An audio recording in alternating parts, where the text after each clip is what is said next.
Israeli Prime Minister Benjamin Netanyahu has intensified criticism against three of Israel's closest Western allies, Britain, France, and Canada, accusing their leaders of empowering Hamas by calling for an immediate ceasefire in Gaza and demanding unimpeded humanitarian access. In a forceful video shared online, Netanyahu framed the humanitarian concerns raised by UK Prime Minister Keir Starmer, French President Emmanuel Macron, and Canadian Prime Minister Carney as undermining Israel's war effort and emboldening extremists. When baby killers and kidnappers express gratitude for your position, it's clear whose cause you're serving, Netanyahu said, branding their appeals for restraint as naive and dangerous. His remarks came after a rare joint statement by the trio, published in outlets including The Guardian and CBC News, criticizing the Israeli military campaign as excessive and threatening concrete diplomatic consequences. Netanyahu's rhetoric marks a striking deterioration in relations with key allies, with UK-Israel ties already at their lowest in decades.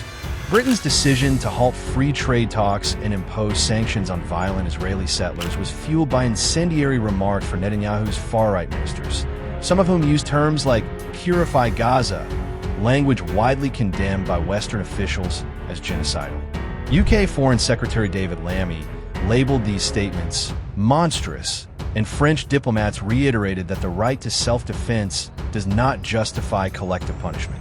Macron told reporters in Paris, "Deliberate starvation and indiscriminate bombing of civilians are war crimes. France cannot and will not turn a blind eye." Such direct condemnations, echoed by the Canadian Parliament, have placed Netanyahu's government in growing diplomatic isolation. Meanwhile, the killing of two Israeli diplomats in Washington, D.C. added a new layer of tension. The attack, which is under investigation by U.S. authorities, was immediately condemned as anti-Semitic by Western leaders. Starmer stated it was a horrific act of hatred, reiterating solidarity with Jewish communities globally.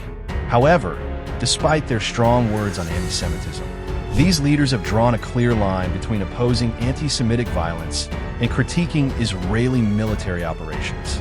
Armed Forces Minister Luke Pollard, speaking on BBC Radio 4, emphasized that moral clarity demands both condemning terrorism and urging Israel to abide by international humanitarian norms. It must flow. Hostages must be released. Ceasefire must begin, he insisted.